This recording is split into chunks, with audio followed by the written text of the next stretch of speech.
মানসিক স্বাস্থ্য শারীরিক স্বাস্থ্যের মতোই কিন্তু গুরুত্বপূর্ণ। জীবনে বিভিন্ন চাপ, নেতিবাচকতা রক্ষা করার জন্য কিন্তু মানসিক শান্তির প্রয়োজন। আর এজন্য পর্যাপ্ত বিশ্রাম নেওয়া, নিজের শখের প্রতি মনোযোগ হওয়া, বন্ধু বান্ধবের সাথে সময় কাটানো, এমনকি প্রয়োজনে মানসিক স্বাস্থ্যের স্পেশালিস্টের পরামর্শ নিতে হবে।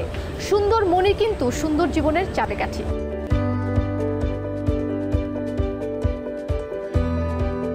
বর্তমানে দেখা গেছে আমাদের সমাজে মানসিক স্বাস্থ্য নিয়ে কিন্তু বিভিন্ন ধরনের নেতিবাচক চিন্তা ভাবনা আমাদের মধ্যে কাজ করে।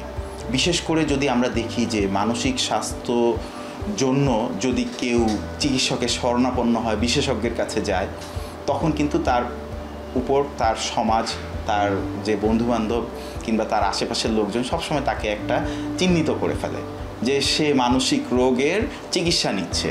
তার মানে কি, যে সে হয়তো পাগল হয়ে গেছে। এটা খুব কমন একটা আমাদের সমাজের একটা চিন্তা ভাবনা। এই চিন্তা ভাবনা থেকে বের হয়ে আসতে হবে, কারণ শুধুমাত্র যে পাগলামিটাই যে শুধু একটা মানসিক রোগ তা কিন্তু না। ইনফ্যাক্ট আমরা যারা মনোরোগ বিশেষজ্ঞ, আমরা কিন্তু আমাদের ডিকশনারিতে পাগল বলে কোনো শব্দ নেই। তো আমরা চাই না যে আমাদের সমাজের যারা কর্মক্ষম মানুষ তারা মানসিক রোগের কারণে তাদের কর্মক্ষমতা হারিয়ে ফেলুক।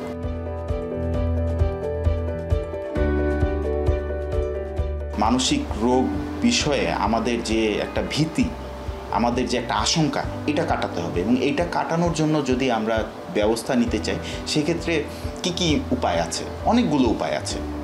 প্রথমত নিজে সচেতন হওয়া।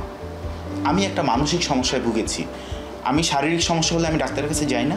অবশ্যই যাই। এখন আমি মানসিক সমস্যায় ভুগেছি, আমার মনে প্রচণ্ড কষ্ট হচ্ছে, আমি আমার বন্ধুবান্ধবের সঙ্গে কথা বলেছি, আত্মীয়স্বজনের সাথে কথা বলেছি, কোনো সমাধান করতে পারছি না, আমাকে অবশ্যই সেক্ষেত্রে বিশেষজ্ঞের পরামর্শ নিতে হবে। কাজেই ওইটা থেকে প্রথমে বের হয়ে আসতে হবে। দ্বিতীয়ত হচ্ছে, আমার পরিবার যখন লক্ষ্য করছে যে আমি একটা প্রচণ্ড ধরনের সমস্যায় আছি, আমি একটা কষ্টে ভুগতেছি, আমার ঘুম হচ্ছে না দিনের পর দিন, আমি দিনের পর দিন অফিসে যেতে পারছি না, আমি স্কুলে কলেজে আমি লেখাপড়া করতে পারছি না, তখন অবশ্যই পরিবারের দায়িত্ব আমাকে চিকিৎসকের কাছে, আমাকে বিশেষজ্ঞর কাছে নিয়ে যাওয়া, যে কেন এই ঘটনাটা ঘটছে।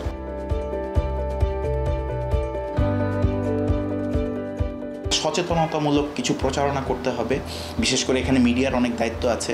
সমাজের যারা নেতা লিডার আছেন তাদের, এক্ষেত্রে লিডার বলতে শুধু পলিটিক্যাল লিডার না, এখানে ধর্মীয় গুরু যারা আছেন, এখানে সামাজিক অন্য গুরু যারা আছেন, শিক্ষা গুরু যারা আছেন, তারা সবাই মিলে, অর্থাৎ সমাজের প্রত্যেকটা স্টেক হোল্ডার মিলে কিন্তু এই সচেতনতা বাড়াতে পারে। এভাবেই আমরা মানসিক স্বাস্থ্যকে আরও এগিয়ে নিতে পারব।